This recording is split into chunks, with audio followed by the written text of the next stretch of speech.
ভিডিওটাকে শেষ পর্যন্ত দেখো। সাগরের থেকে বড়শি দিয়ে কত বড় একটা মাছ ধরলো।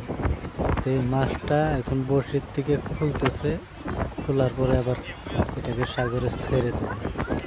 দেখতে থাকো শেষ পর্যন্ত কীভাবে খুলে, কীভাবে ছেড়ে দেয়, মাছটা কীভাবে দৌড়ে যায় সাগরে।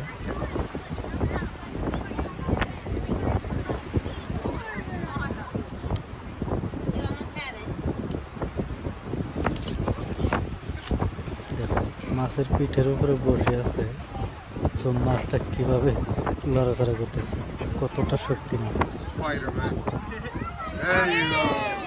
খোলা হয়ে গেছে বড়শির থেকে, এখন তো এটাকে ছেড়ে দিবে আবার।